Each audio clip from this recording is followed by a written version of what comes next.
Здорово, это Миллер. Так, по-моему, вот это лишнее. Согласись, клавиатуры в пластиковом корпусе — это базовая база, да и алюминием уже никого не удивишь. Но что насчет клавиатур в корпусе из дерева? Звучит интересно, не правда ли? И сегодня я расскажу тебе о клавиатуре, которая поначалу не зацепила меня от слова совсем. Но со временем я проникся ей настолько сильно, что решил заменить кейкапы, сделать моддинг, впрочем, обо всем по порядку.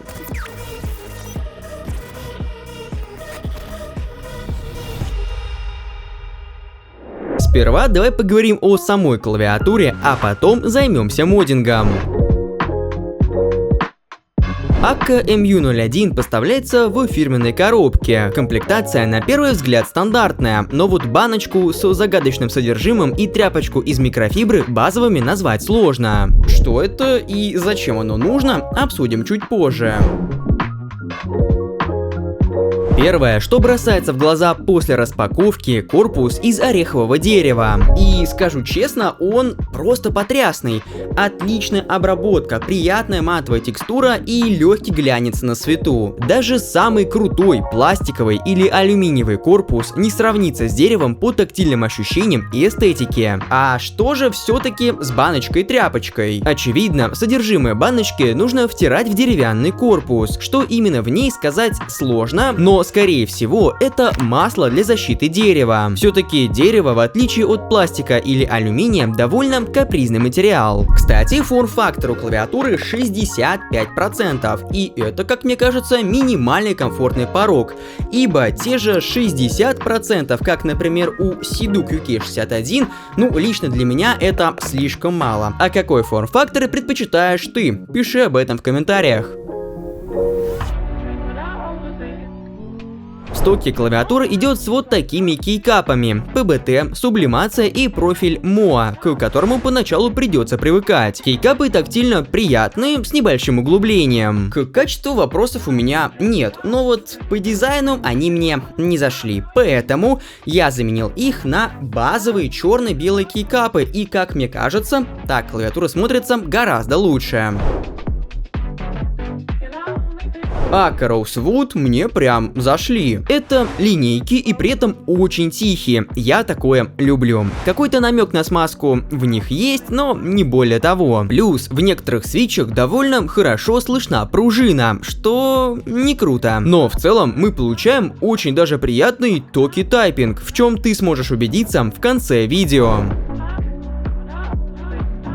Их я бы оценил на 3 из 5. Проблемы, как обычно, с пробелом. Он гремит, даже несмотря на обильную смазку, да и сами стабилизаторы ощущаются уж слишком громкими. Во второй половине видео мы попробуем исправить это с помощью моддинга, а пока давай разберем клавиатуру и посмотрим, что у нее внутри. А внутри интересная реализация гаскет-маунта. Нижние гаскеты входят в специальные пазы в корпусе, а верхние прижимаются металлической накладкой. Идея-то хорошая, но вот реализация, как обычно, подкачала. Все сделано настолько впритык, что гаскет-маунт просто не выполняет свою функцию. К тому же плейт из FR4 менее гибкий, чем поликарбонат, а значит и вибрации от удара по клавишам он компенсирует хуже. В результате печать на MU01 в прямом смысле ощущается жесткой. Все-таки поликарбонатный плейт пусть и смотрелся бы не так премиально, как FR4, но в данном случае был бы более предпочтительным. По шумке все окей, ее прям много, а акку базовый на 4000 махов. Тут особо-то и говорить не о чем. Это типичный OEM-ный софт, да, он русифицирован, выглядит неплохо, но не более того. Вот кто бы мог подумать, что клавиатура за 10 плюс тысяч рублей может обладать таким, откровенно говоря, абсурдным косяком. Короче, если ты не юзаешь клавиатуру какое-то время, то она уходит в спящий режим. А когда ты начинаешь что-то печатать, она просыпается 2-3 секунды, и все, что ты успел напечатать за это время, просто не напечатается. Например, ты вводишь слово «привет», а в итоге напечатается только последняя буква «Т». Это реально бесит.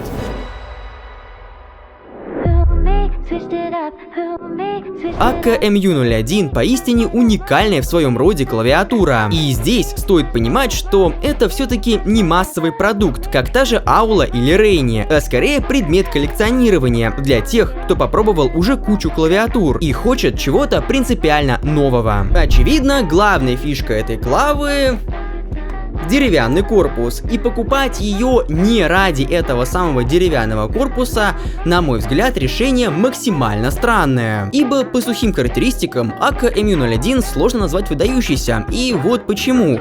Неработающий гаскет маунт, жесткая печать, гремящие стабы, задержка при выходе из сна, ну и все. Но знаешь, что самое интересное? Несмотря на все эти недостатки, мне клавиатура нравится, и я хочу ей пользоваться. Да, вот так вот. Это яркий пример того, как лишь одно преимущество может перевесить аж несколько недостатков.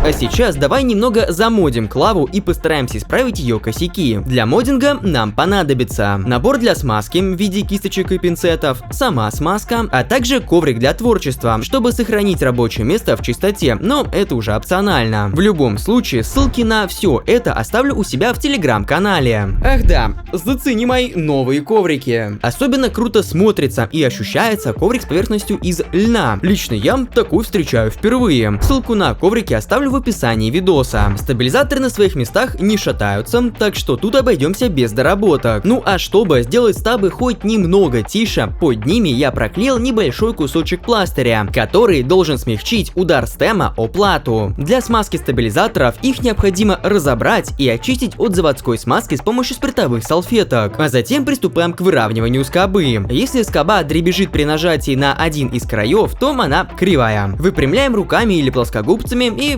готово. Тем временем смазываем внутренние стенки хаузинга тонким слоем негустой смазки. Я использовал ту, что заказывал еще пару лет назад для моддинга своей первой механики, но на маркетплейсах продаются уже готовые наборы. Затем покрываем смазкой стем и вставляем его в хаузинг. Наконец, осталось смазать и установить скобу. И вот ее лучше смазывать более густой смазкой, чем хаузинг и стем. Собираем стабилизатор и устанавливаем его в клавиатуру. Также я решил смазать свитчи, которые стоят под длинными клавишами, чтобы сделать их тайпинг еще приятнее. В идеале, конечно, смазать все свитчи, но, честно говоря, я пока этот процесс осилить не готов. А сейчас давай послушаем тайпинг до и после моддинга.